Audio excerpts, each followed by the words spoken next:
கர்த்தருக்கு ஸ்தோத்திரம். கடன் தொல்லையா என்கிற தலைப்பில் மெசேஜை பார்த்து கொண்டு இருக்கிற உங்கள் யாவரையும் ஆண்டவராகிய இயேசு கிறிஸ்துவின் இனிய நாமத்திலே அடியேன் அன்போடு வாழ்த்து வரவேற்கிறேன். இந்த மெசேஜில் கொடுக்கப்படும் ஒவ்வொரு வசனத்தை நீங்கள் சொல்லி ஜெபிக்கும்படி உங்களை அன்பாக வேண்டிக் கொள்கிறேன். பொதுவாக இப்போது நீங்கள் கடன் தொல்லையில் சிக்கினீங்கன்னா அது ஒரு பெரிய ப்ராப்ளம். ஒரு மனுஷனுக்கு கடன் தொல்லை என்பது ஏற்படவே கூடாது. ஏன்னா அந்த கடன் தொல்லைன்றது ஒரு சாதாரணமான ஒரு விஷயம் எடுக்க முடியாது. இதில் ஒரு குறிப்பிட்ட அமௌண்ட் கடனாக இருந்தால் ஓரளவுக்கு நீங்கள் சமாளிக்கலாம். பல லட்சம், பல கோடி, ஏன் சொத்து வீடு வாசலை விற்றா கூட அந்த கடன் அடைக்க முடியாத கோடிக்கணக்கான கடன் பிரச்சனை இருக்குமானால் உண்மையாகவே பயமும் திகிலும் உங்கள் இருதயத்தில் சூழ்ந்துகொள்ளும். உங்களால் நிம்மதியாக இருக்கவே முடியாது. உங்களுக்கு பலவிதமான சிந்தைகள் ஓடும். நம்ம ஏன் இருக்கணும், நம்ம உயிரோடு இருந்து கடன் அடைக்க முடியுமா என்கிற பயமும் திகிலும் உங்களை சூழ்ந்துகொள்ளும். முறையான கவுன்சிலிங், முறையான சத்தியம், முறையான ஜபம் உங்களுக்கு அந்த ஆபத்தான சூழ்நிலை கிடைக்கலன்னா பிசாசு உங்களை வஞ்சிக்க கூட செய்யும். அதனால் விசுவாசத்தை நீங்கள் காத்துக்கொண்டு ஏசப்பா கிட்ட நீங்கள் கண்ணீரோடு அழுது ஜெபிக்கணும். இந்த வார்த்தையை பார்த்து கொண்டு இருக்கிற என் அன்பு சகோதரியே, என் அன்பு சகோதரனே, உன்னோட வாழ்க்கையில் நீ ரொம்ப தோற்று போய் நான் என்ன செய்ய போகிறேன் எனக்கே தெரியல, இந்த கடனை எப்படி அடைப்பேன், இந்த கடனை எப்படி கொடுப்பேன், என்னுடைய வாழ்வாதாரமே செத்து போயிருக்குது, என்னோட வீட்டில் இவ்வளோ பிரச்சனைகள் போராட்டம் இருக்குது, என்னால் சந்தோஷமாக இருக்கவே முடியல, சிரிக்க முடியல, நல்லா தூங்க முடியல அப்படின்னு சொல்லி ரொம்ப நீங்கள் அழுது கொண்டு இருக்கலாம். உபாகமம் 28ஆம் அதிகாரத்தில் ஆவியானவர் உங்களுக்கு ஒரு வாக்குத்தத்தங்களை கொடுக்குறார். உங்களுக்கு அது தெரிஞ்ச வாக்குத்தத்தம் தான். அந்த வாக்குத்தத்தம்படி நீங்கள் ஆண்டவர்கிட்ட கேட்கணும், ஏசப்பா இந்த வாழ்க்கை எனக்கு தாங்க, இந்த வாக்குத்தத்தத்தில் இருக்கிற இந்த கடனில்லாத வாழ்க்கையை ஏசப்பா எனக்கு தாங்கன்னு சொல்லி உங்களை எத்தனை பேர் கண்ணீரோடு ஜெபிக்க போகிறீங்களோ எல்லாருக்கும் கர்த்தர் விடுதலை தரப்போகிறார். அதாவது கடன் தொல்லை அப்படின்னு சொன்னால் அந்த கடனை அடைக்கணும்னா கண்ணீர் ஜெபம் தான் ரொம்ப ரொம்ப முக்கியம். அதாவது சில பேர் பார்த்திங்கன்னா இந்த கடன் தொல்லைக்காக மாதக்கணக்கில் கண்ணீர் விட்டுன்னு இருக்கிறேன், வருஷக்கணக்கில் கண்ணீர் விட்டு அழுது ஜெபிக்கிறவங்களாம் இருக்கிறாங்க. ஒருபோதும் எனக்கு விடுதலை கிடைக்கல, கடன் தொல்லை மாறல, என்னுடைய வாழ்வாதாரம் அப்படியே செத்து போயிருக்குது, என்னுடைய பொருளாதாரம் மிகவும் பின்தங்கி இருக்குது, நான் கடன் தொல்லைந்து மீண்டு வருவேனா வரமாட்டேனா என்கிறதான பயங்கரமான குழப்பத்திலையும் கஷ்டத்திலும் நீங்கள் இப்போ சிக்கிக்கின்னு எப்படி கடன் அடைக்கிறது, எப்படி கொடுக்கறது என்கிற பயங்கரமான ஒரு மன அழுத்தத்தில் இருப்பீர்களானால் உங்களோடு தான் கர்த்தர் பேச போகிறார். எடுத்துக்கொள்ளுங்க. உபாகமம் 28ஆம் அதிகாரம் அதில் 12வது வசனத்தை நம்ம வாசிக்கும் போது உங்களுக்கு ரொம்ப ஆறுதலை அந்த வசனம் தரும், ஒரு புது நம்பிக்கையை தரும். ஓகேங்களா? உங்களுடைய கடன் பிரச்சனைக்காக நீங்கள் இந்த வசனத்தை சொல்லி ஜெபிக்கணும். ஆண்டவர் பேசுகிறார் பாருங்கள். ஏற்ற காலத்திலே உன் தேசத்திலே மழை பெய்யும், நீ கையிட்டு செய்யும் வேலைகளெல்லாம் ஆசீர்வதிக்கவும், கர்த்தர் உனக்கு தமது நல்ல பொக்கிஷசாலையாக வானத்தை திறப்பார், நீ அநேக ஜாதிகளுக்கு கடன் கொடுப்பாய், நீ கடன் வாங்காதிருப்பாய். அப்பா பேசுகிறாருமா, என் அன்பு சகோதரி, ஏசப்பா உன்னோடு பட்சமாக பேசுகிறாருமா.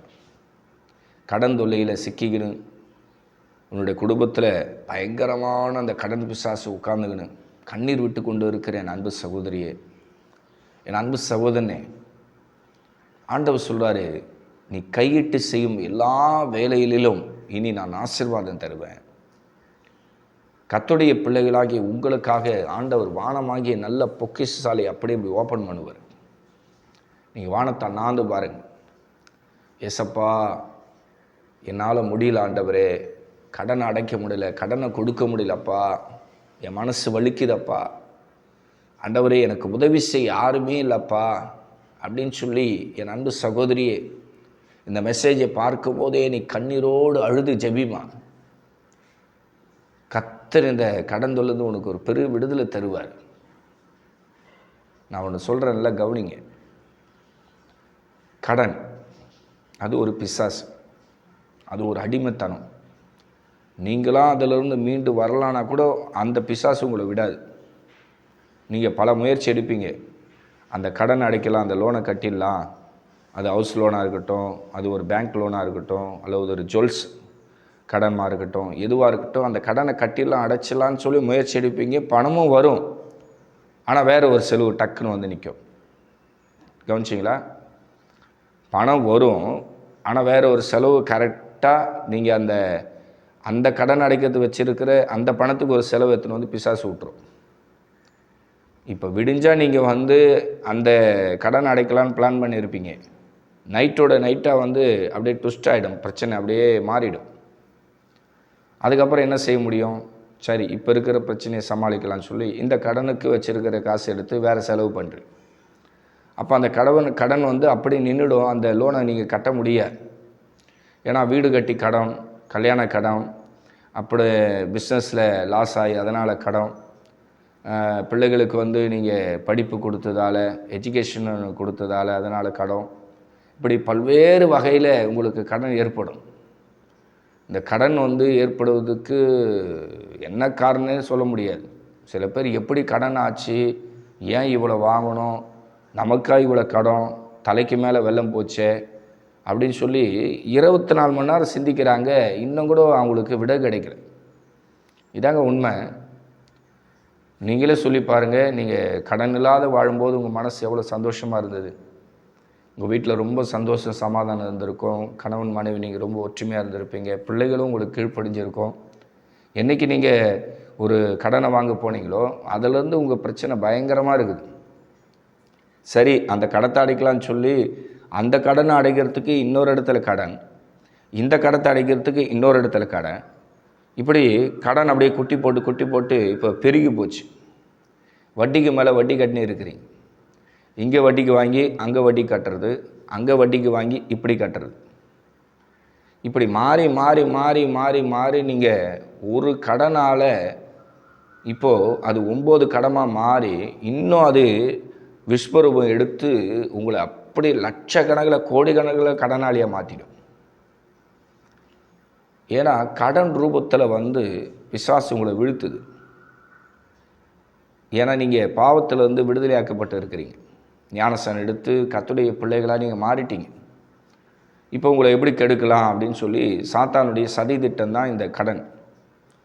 அதனால் ஆண்டவருடைய பிள்ளைகளாகி நீங்கள் ரொம்ப ரொம்ப ஜாக்கிரதையாக இருக்கணும். என் அன்பு சகோதரியே, 10 ரூபாய் கடன் வாங்கிறது கூட நீ பயப்படணுமா? தெய்வ பயம் இருதயத்தில் இருக்கணும். தெய்வ பயம் இருதயத்தில் இல்லைன்னா உன்னோட வீட்டை சுற்றி இருக்கிறவங்களே உனக்கு கடன் வாங்க யோசனை இருப்பாங்க. குழு லோன் வாங்கிடலாம், மகளிர் குழு லோன் வாங்கிடலாம், ரொம்ப கம்மி இன்ட்ரெஸ்ட்னு சொல்லி சாத்தான் உன்னுடைய வீட்டை சுற்றி என் அன்பு சகோதரியே உன்னை கடனில் கொண்டு போய் தள்ளுவதற்கு சாத்தான் இப்போ ரெடியாக இருக்கிறான். சில சகோதரிமாருங்க நல்லா இருப்பாங்க, திடீர்னு ஏதாவது ஒரு சின்ன ரூமை போடலாம், ஒரு சின்ன பிஸ்னஸ் தொடங்கலாம், இல்லை வீட்டிலேயே ஒரு மாவு அரைக்கிற கடையை போடலாம், ஒரு சின்ன பெட்டி கடை போடலான்னு சொல்லி சில பேர் அஜாக்கிரதையாக ஒரு லோனில் போய் மாட்டிப்பாங்க. ஆரம்பத்தில் ஒரு பெண்கள் குழு கடன் சொன்னால் அந்த மகளிர் குழு கடன் வந்து முதல்ல ஒரு 30,000 கொடுப்பாங்க. இந்த 30,000 வாங்கி நீங்கள் மாதம் கரெக்டாக கட்டிட்டிங்கன்னா அடுத்தது 50,000 ஆகிறோம், அதுக்கப்புறம் 1,00,000 ஆகிறோம், அப்புறம் 2, அப்படியே கூடிக்கினே இருக்கும் ஒரு 3 லட்சம் வரைக்கும். அதுக்கப்புறம் அந்த மகளிர் குழு கடனை வாங்கிட்டு அதை அடைக்க முடியாமல் அதுக்கு 10 இடத்துல கடன் வாங்கிடுவீங்க. அதுக்கு இன்ட்ரெஸ்ட்டு, இதுக்கு இன்ட்ரெஸ்ட்டு, இந்த பிரச்சனை அந்த பிரச்சனை. வீட்டில் சில பேருக்கு வியாதி பலவீனம், உங்களுக்கு சரீரத்தில் வியாதி பலவீனம் ஏற்படும். இதனால் குடும்பத்தில் ஒட்டுமொத்த சந்தோஷம் போயிடும். இதில் சொந்த வீடு இருந்தால் கொஞ்சம் தப்பிச்சிப்பீங்க. இப்போ சொந்த வீடும் இல்லை அப்படின்னா எப்படி இந்த வாக்குத்தத்தப்படி ஆண்டவர் உங்களை எப்படி ப்ளஸ் பண்ண முடியும்? யோசனை பண்ணிப்பார். ஆண்டவர் சொல்கிறாரு, நீ அநேக ஜாதிகளுக்கு கடன் கொடுப்ப, அநேக ஜாதிகளுக்கு நீ கடன் கொடுப்ப. அதுதான் ஆண்டோடைய சித்தமா? என் அன்பு சகோதரியே, இதுதான் ஏசப்பாவோட விருப்பம். சாத்தானுடைய விருப்பம் என்ன தெரியுமா? நீ அநேக ஜாதிகள் இடத்துல கடன் வாங்கணும். ஏன்னா ஏதேன் தோட்டத்திலேருந்து இதுவரைக்கும் சாத்தான் சபைக்கு விரோதமாக, சத்தியத்துக்கு விரோதமாக, ஊழியக்காரர்களுக்கு விரோதமாக, தேவ ஜனங்களுக்கு விரோதமாக போராடினு இருக்கிறான். வாக்குத்தத்தத்தின்படி நீங்களும் நானும் ஆசீர்வதிக்கப்படவே கூடாது. வாக்குத்தத்தத்தின்படி நீங்களும் சரி நானும் சரி ஆசீர்வதிக்கப்படவே கூடாது. இந்த வேத வசனத்தின்படி நம்முடைய வாழ்க்கை சந்தோஷமாக மாறவே கூடாது. எந்த வாக்குத்தத்தின்படி? நீ அநேக ஜாதிகளுக்கு கடன் கொடுப்ப, கடன் வாங்க மாட்ட. இந்த வாக்குத்தத்தத்துக்கு அகேன்ஸ்டாக தான் பிசாசு நூறமாக அப்படியே தந்திரமாக உங்களை ஏமாற்றி கடன் வாங்க வைக்கும். நீங்கள் ஓட்டுற பைக்கு லோனில் வாங்குவீங்க, நீங்கள் ஓட்டுற காரு லோனில் வாங்குவீங்க. உங்கள் வீட்டில் பயன்படுத்துகிற ஒவ்வொரு பொருள், அது சேராக இருக்கட்டும், ஃபேனாக இருக்கட்டும், சோபாவாக இருக்கட்டும், டிவியாக இருக்கட்டும், செல்ஃபோனாக இருக்கட்டும், அது ஒரு ஏசியாக இருக்கட்டும், உங்கள் வீட்டுக்கு தேவையான ஒரு சின்ன ஒரு 1000 ரூபா பொருள் இருந்து ₹1,00,000 பொருள் வரைக்கும் நீங்கள் ஃபுல் அண்ட் ஃபுல் கடன், இஎம்ஐ அப்படி தான் உங்களை அறியாமல் நீங்கள் கடன் வாங்கிட்டு நீங்கள் கிரியை செய்வீங்க. இதில் கிரெடிட் கார்ட்ஸில் வர நீங்கள் கடனை வாங்கிடுவீங்க. ஒரு மாதம் வரைக்கும் வட்டி கிடையாது அப்படின்னு சொல்லி இந்த கிரெடிட் கார்டு மூலியமாக நிறைய பேர் கடன் வாங்குகிறாங்க. ஒரு சில பிரதர்ஸுங்க பார்த்தீங்கன்னா ஒரு 4-5 பேங்க்கில் வந்து அக்கௌண்ட் வச்சுப்பாங்க. எல்லா பேங்க்லையும் கிரெடிட் கார்டை வாங்கி வச்சுக்கின்னு இங்கே கிரெடிட்டுக்கு காசை விட்ரா பண்ணி அந்த பேங்க்கில் கட்டுவாங்க. ஏன்னா ஒரு மாதம் இதில் வந்து வட்டி இல்லையே, அதில் மட்டும் தானே நம்ம இன்ட்ரெஸ்ட் கட்டணும், சரி இப்படி மாற்றி விடலாம், இப்படி மாற்றி விடலாம், இப்படி மாற்றி விடலாம், இப்படி மாற்றி விடலாம், இப்படியே தான் வாழ்க்கை போயின்னு இருக்கு. உண்மையிலே சொல்கிறேன், முடிஞ்ச அளவுக்கு நீங்கள் கிரெடிட் கார்ட்ஸு கையில் இல்லாமல் வாழ்வது சிறந்தது. ரிட்டர்ன் பண்ணிவிடுங்க. பேங்க்கில் கொண்டு போய் எனக்கு கிரெடிட் கார்டே வேணாம், ஏசப்பா என்னை வாழ வைப்பான்னு சொல்லி அந்த கிரெடிட் கார்டை நீங்கள் ஒப்படைச்சிடுங்க. அப்போ நீங்கள் ஆண்டவருக்கு பயந்து இப்படியெல்லாம் ஒன்று ஒன்றா நீங்கள் கடன் வாங்கக்கூடாது, இது தப்பு, இது ஏசப்பாவுக்கு பிடிக்காது, இது ஆண்டவருக்கு பிரியமில்லாது, நம்ம கஞ்சி குடித்தா கூட கடன் இல்லாமல் தான் வாழணும், இதுதான் குடும்பத்துக்கு நல்லது, மனைவி பிள்ளைக்கு தான் கௌரவம்னு சொல்லி நீங்கள் ஆண்டவருக்கு பயந்து நான் சொல்கிற வார்த்தைகளை கர்த்தருடைய வார்த்தையை எடுத்துக்கின்னு இருதயத்தில் இதை வாங்கிக்கினீங்கன்னா உங்கள் வாழ்க்கை ரொம்ப பிளெஸ்ஸிங்காக மாறிடும். இது வரைக்கும் வாழ்ந்த வாழ்க்கையை விட்டுடுங்க. இனிமேல் ஒரு புது வாழ்க்கை, வாக்குத்தத்தத்தின்படி நம்ம வாழணும். வாக்குத்தத்தத்தின்படி ஏசப்பா என்னை ஆசீர்வதிப்பார், என் கஷ்டம் மாறுன்னு சொல்லி உங்களை எத்தனை பேர் இந்த வார்த்தையை கேட்டு நீங்கள் தொடப்பட்டு மனம் திரும்பி ஆண்டவர் சமூகத்தில் உங்களை ஒப்புடுக்கிறீங்களோ அத்தனை பேருக்கும் ஆண்டவர் சந்தோஷ சமாதானம் தந்து உங்களை பிளஸ் பண்ணி உங்களை வாழ வச்சிருவார். வேதனைப்படாது. எவ்வளோ லட்சம் எவ்வளோ கோடி கடன் இருந்தாலும் ஏசப்பா உங்களை கைவிட மாட்டார். அவர் கைவிட வாய்ப்பே கிடையாது. என் அன்பு சகோதரியே, உன்னோட சொந்த சகோதரன் போல் சொல்கிறேம்மா, உன் வாழ்க்கை இப்படியே இருக்குன்னு நினைக்காது. நான் வருஷ கணக்கில் வட்டி கட்டுறேன், என் மனசு வலிக்குது, எனக்கு நிம்மதி இல்லை, சமாதானம் இல்லை, நல்ல சாப்பாடை கூட என்னால் சாப்பிட முடியல, நல்ல கறிமீன் வாங்கி சாப்பிட்லான்னு பார்த்தா வாங்குகிற சம்பளம்லாம் வட்டி தான் கட்டுறேன், எல்லா பக்கமும் வட்டி வட்டி வட்டி, லோனுன்னு சொல்லி என் உயிரே எனக்கு இப்போ கசப்பாக இருக்குது, வருமானத்துக்கு மீறி எனக்கு கடன், வருமானத்துக்கு மீறி நான் வட்டி கட்டுறேன், என்னால் இதுக்கு மேலே தாங்க முடியல, ஐயோன்னு சொல்லி கதறி கொண்டு இருக்கிற என் அன்பு சகோதரியே, அப்பாவுடைய வார்த்தையை நம்புமா. வாயை இப்போ விரிவாக தர, சத்தமாக தரமா.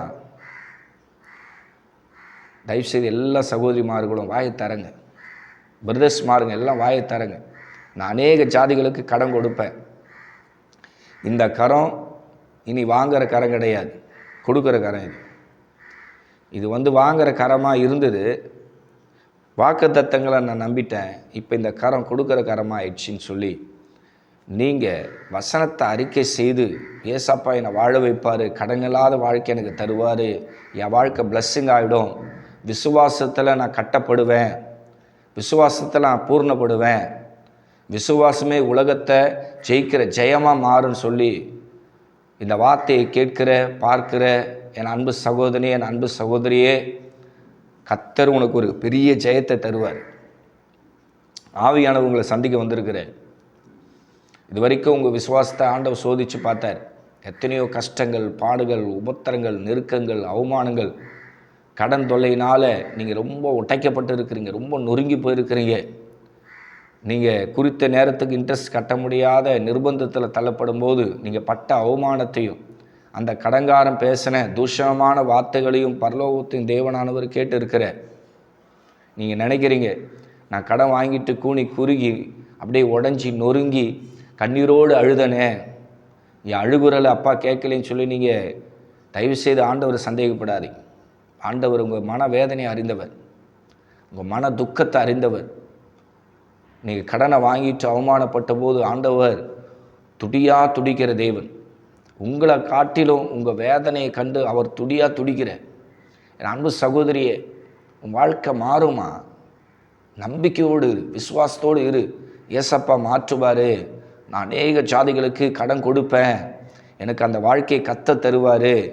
இன்றைக்கி இந்த யூடியூப்பில் இந்த பாஸ்டர் சொல்லியிருக்கிற அந்த வார்த்தை என்னுடைய ஜீவியத்தில் நிறைவேறும்.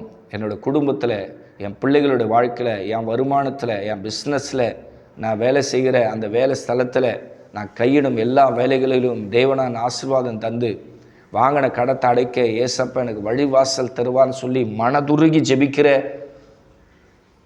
என் அன்பு சகோதரியே, உன் கண்ணீரை துடைக்க அப்பா உன் வீட்டுக்கு வந்திருக்கிறாரு. ஏசப்பா உன் வீட்டுக்கு வந்திருக்கிறாருமா. அவர் உள்ள காலை வச்சிட்டார், உன்னை சந்திக்க வந்திருக்கிறார். உன் வேதனையை விசாரிக்க, உன் துக்கத்தை விசாரிக்க, நீ பட்ட அவமானம் ஒன்றொன்றையும் ஆண்டவர் பேர்பராய் பார்த்து அதுக்கு பலனளிக்க அப்பா வந்திருக்கிறார். ஒரு நிமிஷத்தில் ஆண்டவர் நீங்கள் வாங்கின கடத்தை அடைக்க அவர் வழிவாசலை திறப்பார். நம்பிக்கை விடாதீங்க, விசுவாசத்தை விடாதீங்க. லட்சமாக இருக்கட்டும், கோடியாக இருக்கட்டும், கர்த்தர் என் வருமானத்தை கொண்டே அடைக்க அப்பா எனக்கு வாக்குத்தத்தம் தந்துட்டாருன்னு சொல்லி இந்த உபாகம் 28:12 வச்சு கண்ணீரோடு முழங்கால் போட்டு ஸ்தோத்திரம் பண்ணி ஜெபிங்க. உண்மையிலே சொல்கிறேன், ஏசப்பா உங்களை ஆசீர்வதிப்பார். மனசில் தைரியத்தை வச்சுங்க, விசுவாசத்தை வச்சுங்க. என் குடும்ப தேவைகள் சந்திக்கப்படும், என் பிள்ளைகளோட தேவைகள் சந்திக்கப்படும். நான் ரொம்ப பிளெஸ்ஸிங் ஆகிடுவேன். 1000 மடங்கு பிதாக்களின் தேவன் என்னை ஆசீர்வதிப்பார் சொல்லுங்கள். ஆண்டவர் நீங்கள் வாங்கின கடத்தை அடைக்கிறதுக்கு அவரே வழியை திறப்பார். ஓகேங்களா? அவரே விடுதலை தருவார். நம்புங்க, ஆண்டவரை நம்புங்க. ஏசப்பா செய்வார், ஏசப்பா செய்வார், என்னை விடமாட்டார்னு சொல்லி நீங்கள் ப்ரேயர் பண்ணினே இருக்கு, ஜெபம் பண்ணினே இருக்கு. உங்கள் வாழ்க்கை ரொம்ப ஆசீர்வாதமாகிடும். அடுத்த தேவ செய்தியில் உங்களை சந்திக்கிறேன். தொடர்ந்து நம்ம சேனலில் பாருங்கள். இந்த கடன் தொல்லையான்கிற தலைப்பில் ஏற்கனவே 90 மெசேஜுக்கு மேலே நான் பேசியிருக்கிறேன். நம்ம சேனல் நீங்கள் புதுசாக பார்க்கிறீர்களா இருப்பீர்களானால் இந்த சேனலை சப்ஸ்கிரைப் பண்ணி கமெண்ட் பாக்ஸில் நீங்கள் உங்கள் ஜெப குறிப்பை பதிவு பண்ணுங்கள். இல்லை ஒரு ஆமீன் பிரைஸ் லார்ட் போடுங்க. உங்களுக்காக நான் ஜெபிக்கிறேன். உங்களுக்கு ஜெப உதவி ஏதாவது ஃபோன் கால் மூலியமாக தேவைப்பட்டால் எனக்கு ஃபோன் பண்ணுங்கள். ஃபோன்லேயே உங்களுக்காக நான் ஜெபிக்கிறேன். கர்த்தர் உங்களை ஆசீர்வதிப்பாங்க. அடுத்த தேவ செய்தியில் பார்க்கலாம். God bless you. பிரைஸ் எல்லாம் எல்லாருக்கும் ஸ்தோத்திரம்.